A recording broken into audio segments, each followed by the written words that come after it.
Ndabasuhuje mu izina rya Yesu kandi mbifurije amahoro y'Imana. Amazina yanjye nitwa Moise niyo bugingo. Dusenge. Mana data wa twese uri mu ijuru, tugushimiye amahirwe uduhaye yo kumva ijambo ryawe. Duhaye karibu Mwuka wera mu mitima yacu kugira ngo atwigishe mu izina rya Yesu. Amen. Muri uyu mwanya tugiye kurebera hamwe imbaraga iboneka mu masengesho, imbaraga iboneka mu isengesho, imbaraga iboneka mu gusenga. Paulo yandikiye Abatesalonike mu rwandiko rwa mbere rw'Abatesalonike igice cya 5 ku murongo wa 17 aravuga ngo musenge ubudasiba.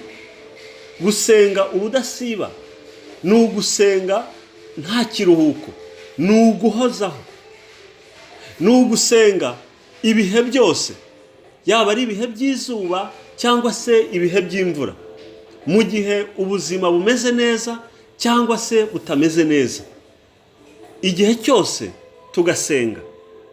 Danieli mu gice cya 6 yahuye n'ingorane ariko aguma gusenga, kandi ngo gusenga kwe yari yarabigize akamenyero, ngo ndetse n'igihe bamugambaniraga ngo yarasenze, ngo kandi ngo amadirishya ye ngo ahora yafunguye, ngo kandi agasenga 3 ku munsi. None ngewe nsenga kangahe ku munsi? Cyangwa se wowe ukurikiye Ubugingo Online TV, ndagira ngo wibaze iki kibazo, ko mu gusenga harimo imbaraga, ko Danieli ariyo ntwaro yari yitwaje. Wowe intambara uyirwanisha iki? None se urugamba ururwanisha iki? Bantu b'Imana, mu gusenga ntabwo tugomba kwikunda. Umwanditsi umwe kandi umwanditsi warimo Mwuka wera yaravuze ngo amasengesho asenganywe kwikunda ngo ntabwo arenga igisenge. Muri uyu mwanya ndagira ngo nkubwire ngo mu gihe usenga ujye wibuka gusengera n'abandi. Danieli yari isengeye ubwe, asaba imbaraga mvajuru, kandi arangije anasengera n'ubwoko bwabo, asengera bene wabo, asengera abantu bose. Mu masengesho yawe ndagira ngo ukuremo kwikunda, maze wibuke abandi, wibuke abababaye, wibuke abaguwe neza, wibuke abantu batandukanye.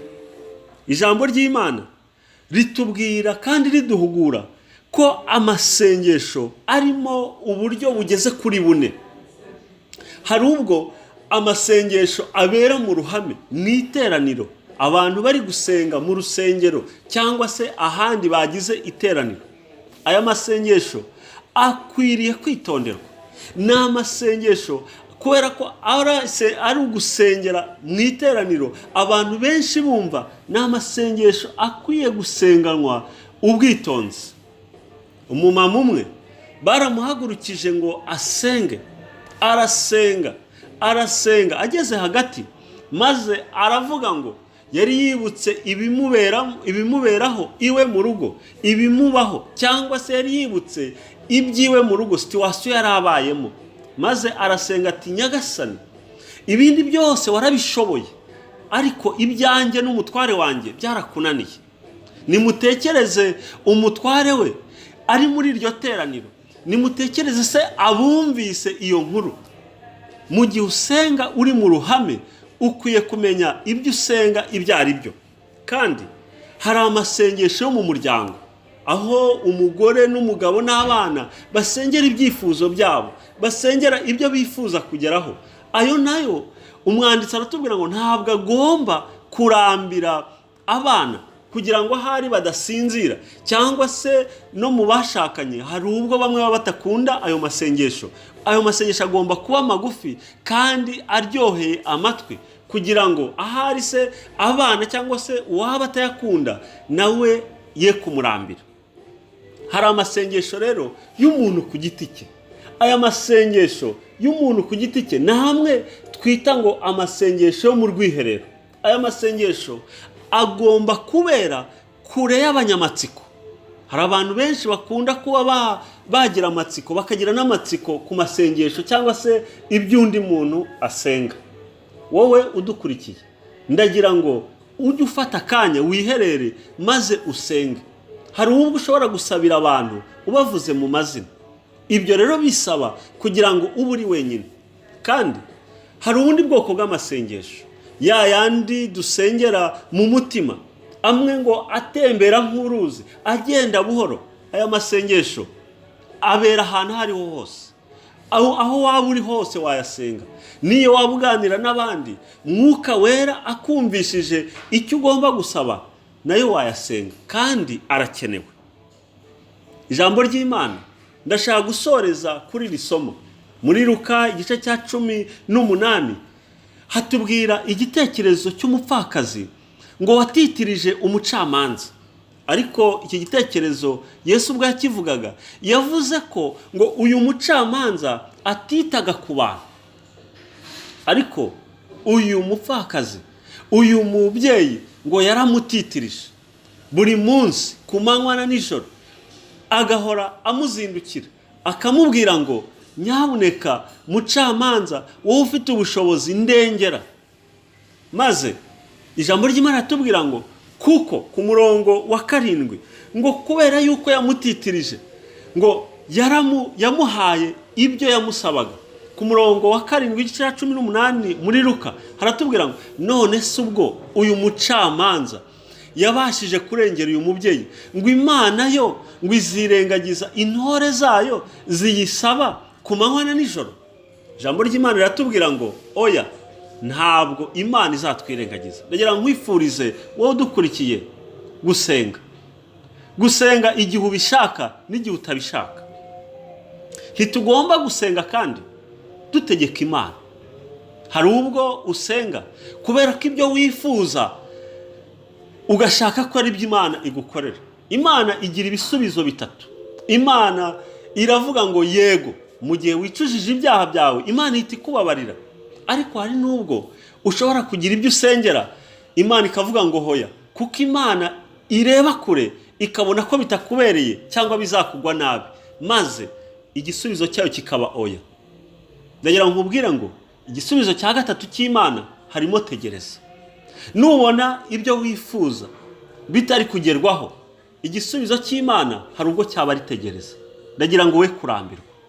Uyu musore yasenze arimo asaba umugeni, maze kuko yari afite abakobwa 3 yashakagamo umwe, kandi yari afite mu by'ukuri uwo ashaka. Hari ubwo rero burya tujya dusenga mu by'ukuri dusa naho turi kubeshya Imana. Maze afata udupapuro yandikaho amazina y'abakobwa, nuko adushyira ku meza, maze arapfukama arasenga avuga ati Imana nyagasani, nshaka yuko untoraniriza umugeni muri aba bakobwa nziranye nabo kandi muri aba bakobwa nkunda. Nuko ngo avuze amen, agapapuro atoye asanga n'izina ry'uwo adashaka. Niko kubwira Imana ati Imana reka nsubiremo ahari wibeshye. Maze agashyira ku ruhande, arongera arasenga ati Imana ndobanurira umugeni muri aba ngaba. Maze agapapuro afashe arebye izina asanga ntabwo ari wa wundi ashaka. Aravuga ati ariko se Mana, wowe nta nubwo uzi gusoma. Nuko nako agashyira ku meza, agashyira ku ruhande. Ku meza hari hasigaye agapapuro kamwe gusa k'izina ashaka. Ubwo se ubundi yari asigaje iki? Nuko arasenga, aragafata, ashimira Imana ati urakoze kumpaye uwo nashakaga. Ntabwo tugomba rero gusenga amasengesho ameze nka gutyo. Ibyo dushaka, Yesu yaravuze ngo mwami, ngo data, ibyo ushaka aba ari byo bibaho. Natwe nguko uko dukwiye gusenga. Dukwiye gusenga ngo ubushake bw'Imana aba ari bwo butubaho. Muri uyu mwanya wowe udukurikiye, wowe ukurikiye Ubugingo Online TV, ndagira ngo nguhugure kandi ngufashe mu gihe usenga we gutegeka Imana. Ahubwo ujye uvuga ngo ibyo ushaka aba ari byo bibaho. Dusenge. Mana data wa twese, tugushimiye ko watanze amasezerano yuko uzagusaba, yaba ari 2 cyangwa 3 uzabumva, yaba ari wenyine uzamwumva, kandi mu gusenga harimo imbaraga ikomeye. Turinginze ngo abadukurikiye ubahe imbaraga n'ubwenge bwo gusenga mu kuri no mu mwuka nk'uko ushaka. Kandi ngo tujye dusenga ngo byose uko ushaka bibe mu bushake bwawe, atari ibyo turarikiye, ahubwo bive mu bushake bwawe, mu izina rya Yesu. Amen. Amen.